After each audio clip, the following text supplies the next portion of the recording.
Good evening, everyone. Myself, Dr. Pooja Yadav, MD Panchkarm.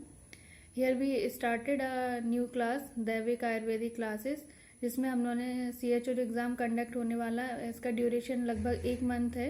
1 month बाद होगा, exam की अभी डेट नहीं आई है। तो ये इसमें सारे मॉडर्न सब्जेक्ट आने हैं, और जो सब्जेक्ट है वो मतलब जो अपन नॉर्मली पढ़ते आ रहे हैं उन्हीं में से है। तो ये ज़्यादा टफ एग्ज़ाम नहीं है, इजीली अपन क्वालिफाई कर सकते हैं, क्योंकि सीट्स भी इसमें ज़्यादा हैं। 2850 सीट्स है, फिर उसमें डिवाइडेशन है। तो इसमें क्या है कि 30 सब्जेक्ट हैं। उसमें भी मेन जो सब्जेक्ट हैं वो है paediatrics, epidemiology, community, maternal health. ये सारे 10-10 मार्क्स को कवर कर रहे हैं, और 10 मार्क्स की जनरल नॉलेज भी इसमें इंक्लूडेड है। एनएफई जो मिला के 5-5 मार्क्स के हैं, और family planning 5 marks, immunisation 5 marks, और कम्युनिकेबल नॉन कम्युनिकेबल डिसीज जो है, ईच जो टॉपिक है वो 10 मार्क्स का है। तो सारे जो टॉपिक है एक रीड किए हुए हैं अपन सभी लोगों की, उन्हीं को अपन को अच्छे से फोकस करके स्टडी करना है। मैक्सिमम पोर्शन उससे ही कवर अप होगा। तो आज मैं एक डेमो क्लास ले रही हूँ कम्युनिकेबल डिसीज के ऊपर। कम्युनिकेबल डिसीज क्या होती है? कम्युनिकेबल मतलब कम्युनिकेशन से जो फैले, means the transmission of the disease from one person to another person in any method. Contact से हो सकता है, ड्रॉपलेट इन्फेक्शन से हो सकता है, कि जैसे देखते हैं अपन टीबी का एग्जांपल ले लें। टीबी में क्या होता है कि अगर एक पेशेंट कफ कर रहा है, कफिंग कर रहा है, तो वो नेक्स्ट पेशेंट को भी ड्रॉपलेट के थ्रू जा सकता है। तो कम्युनिकेबल डिसीज में ऐसी सारी डिसीज आएंगी जो कॉन्टेक्ट के थ्रू एक दूसरे में फैल जाती हैं। तो पहले पढ़ते हैं अपन vector borne disease. Vector borne disease क्या होती है? जिसमें कोई एक वेक्टर होता है, वो डिसीज को फैलाता है। तो पहला आता है अपना मलेरिया। मलेरिया क्या है? एक प्रोटोजोल डिसीज है। इसके किसके द्वारा होती है? प्लाज्मोडियम जो होता है उसके द्वारा होती है, और फीमेल एनाफिलीज जो होता है वो इसका वेक्टर होता है। तो अपन पहले इतना डिटेल नहीं, केवल पॉजिटिव एजेंट और वेक्टर के बारे में बताती हूँ। तो मलेरिया जो है वो, इसका वेक्टर क्या है? एनाफिलीज है। और पॉजिटिव ऑर्गन क्या है? प्लाज्मोडियम है। फाइलेरिया है, उसका क्या है? क्यूलेक्स। तो इसको कैसे याद कर सकते हैं? फाइलेरिया है, और फाइलेरिया में भी एल आ रहा है, और क्यूलेक्स में भी एल आ रहा है।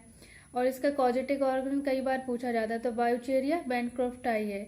फिर आता है कालाजार पे। कालाजार किससे फैलता है? सैंड फ्लाई से। इसका पॉजिटिव ऑर्गन क्या है? लेशमोनिया डोनोवाई। फिर जापानीज इंसेफेलाइटिस, ये किससे फैलता है? क्यूलेक्स।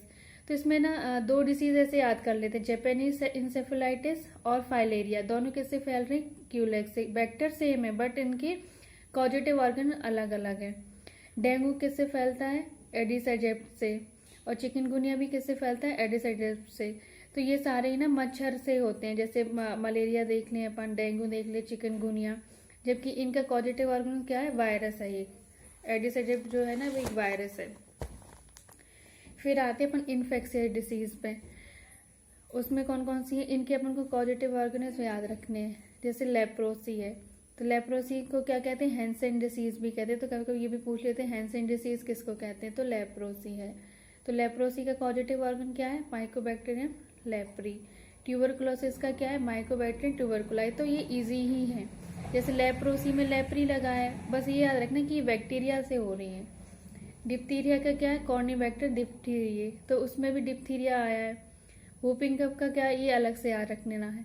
बॉर्टेला पर्ट्यूसिस है हुपिंग कफ का, जबकि लगता है कि ये पर्ट्यूसिस का है ना, बट ये हुपिंग कफ का पॉजिटिव ऑर्गन है। फिर टेटनस का क्या है? क्लस्ट्रिडियम टेटनाई। पोलियोमाइलाइटिस का तो क्या है? पोलियो वायरस है।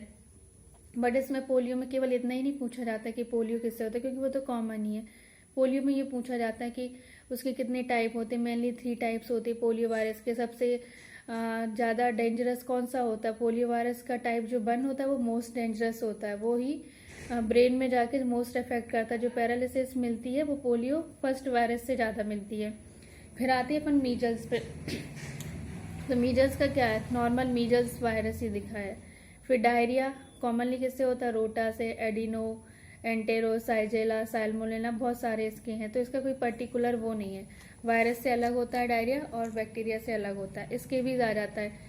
स्केबीज किससे होता है? माइट से होता है। माइट इन्फेक्शन है ये, ना कि प्रोटोजोल नहीं है।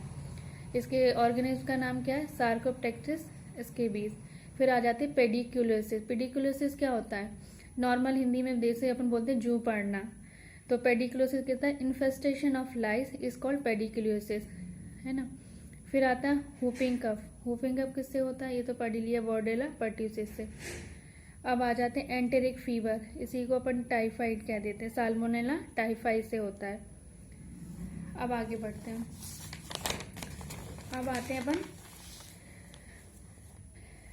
फाइलेरिया। फाइलेरिया क्या होता है, फाइलेरिया तो अपन ने पढ़ लिया था किससे होता है, क्यूलिक्स वो रहता है ना। फिर इसका कॉजेटिव ऑर्गन क्या था, बाउचेरिया वैनक्रोफ्टाई। इसमें बहुत सारे सिम्टम होते हैं। एक तो इसमें एक क्वेश्चन आता है कि इसमें जो ब्लड सैंपल लेते हैं वो कब लिया जाता है, तो ब्लड सैंपल फाइलेरिया में कब लिया जाता है, नाइट में लिया जाता है, तो ये याद रखना है। और फिर ये पूछ लेते हैं कि जैसे फीवर होता है उसमें कितनी स्टेजेस होती हैं, तो 3 स्टेजेस होती हैं, तो कोल्ड, हॉट और स्वेटिंग। तो याद है पहले अपन जब फीवर रहता है अपन को तो गरम गरम लगता है, फिर जब टैबलेट खाते हैं तो क्या होता है, पसीना आता है, तो स्वेटिंग हो गई, और फिर एकदम ठंडा फील करने लगते हैं। तो इस तरीके से याद रख सकते हैं कि 3 स्टेज होती है, कोल्ड, हॉट और स्वेटिंग। अब आते हैं अपन किस पे, इम्यूनोग्राफिटिक कॉर्ड टेस्ट किस में करते हैं, तो ये इसी को बोलते हैं ICT टेस्ट। ये बाउचेरिया वैनफ्रुक्टाई को डिटेक्ट करने के लिए किया जाता है। फिर पढ़ते हैं अपन चिकनगुनिया। चिकनगुनिया भी बहुत पूछा जाता है कि चिकनगुनिया किससे होता है, तो ये तो पता ही है कि एडिस एजिप्ट से होता है। इसकी एक और वैरायटी है जो एडिस एजिप्ट वायरस है, उसकी अलग वैरायटी और है, एडिस एल्बोपिक्टस होती है। ये डे में बाइट करता है। इसमें सिम्टम्स कितने मिलते हैं, 3 to 5 डेज में सिम्टम्स मिलते हैं। और इसमें डायग्नोसिस के लिए पूछा भी जाता है कि PCR या इसी को बोलते हैं पॉलीमरेज चेन रिएक्शन, ये किस में यूज़ होता है, किसकी डायग्नोसिस के लिए होता है, तो किस में आता है, ये चिकनगुनिया में आता है। और एक चीज़ और याद रखना है अपन को कम्युनिकेबल डिसीजेज में कि सारे डिसीजेज के इनक्यूबेशन पीरियड पूछे जाते हैं। जैसे चिकनगुनिया का कितना है, तो क्या ये अपन बहुत कंफ्यूज होते हैं, तो ऐसा करेंगे इसकी पूरी एक लिस्ट तैयार कर लेंगे। जैसे जिसमें 2 to 5 डेज रहेगा वो मैक्सिमम डिसीज, मतलब थोड़ा सा वेरी हो जाता है, जैसे 2 to 4 बोल दिया, 2 to 3 बोल दिया, तो ये इतना डिफरेंस से ऑब्जेक्टिव नहीं बनती। अगर 2 to 5 है तो अलग दूसरा ऑप्शन ऐसा बनेगा 5 to 10, एकदम ऐसा नहीं बनेगा कि 2 to 3 भी दे दें और 2 to 4 भी दे दें। तो एक ये कम्युनिकेबल डिसीज में कॉजेटिव ऑर्गन इंपॉर्टेंट है और इंक्यूबेशन पीरियड पूछा जाता है कि कितना है। जैसे चिकनगुनिया का कितना इंक्यूबेशन पीरियड, 4 to 5 डेज है इंक्यूबेशन पीरियड चिकनगुनिया का। और डिप्थीरिया का कितना है, 2 to 5 डेज है। और फिर आते हैं अपन टीबी पे। टीबी किससे होता है, अपन ने पढ़ा था माइकोबैक्टीरियम ट्यूबरकुलाई से। इसका इंक्यूबेशन पीरियड क्या होता है, ये थोड़ा सा लॉन्ग टाइप का, तो 3 to 6 वीक्स है इसका इंक्यूबेशन पीरियड। और ये भी पूछा जाता है कि ये कौन सा इन्फेक्शन है, तो ये ईयरबॉर्न इन्फेक्शन है, क्योंकि क्या होता है जैसे अपन खांसेंगे तो उस ड्रॉपलेट कैसे जाएंगे, खांसेंगे तो हवा में ही जाएंगे ना ड्रॉपलेट, फिर दूसरे को इन्फेक्ट करेंगे, तो ये ईयरबॉर्न इन्फेक्शन है। फिर टाइप्स पूछ लेते हैं डिप्थीरिया के कितने होते हैं, तो 2 टाइप्स है, लैरिंजियल डिप्थीरिया और क्यूटेनियस डिप्थीरिया। अब ये ऐसा पूछ लेते हैं, जैसे ये 2 टाइप्स लिख दी कि लैरिंजियल और क्यूटेनियस किसके टाइप है, डिप्थीरिया, पर्ट्यूसिस, तो अपन इसमें कंफ्यूज आते, तो ये याद रखना ये डिप्थीरिया के हैं।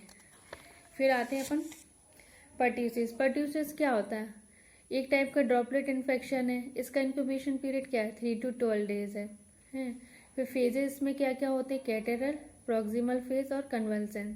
कैटेरल फेज जो होता है वो इनिशियल फेज होता है, क्योंकि फिर उसके बाद क्या होता है, प्रॉक्सिमल फेज आता है, फिर कन्वल्सन फेज आ जाता है 2 to 4 वीक।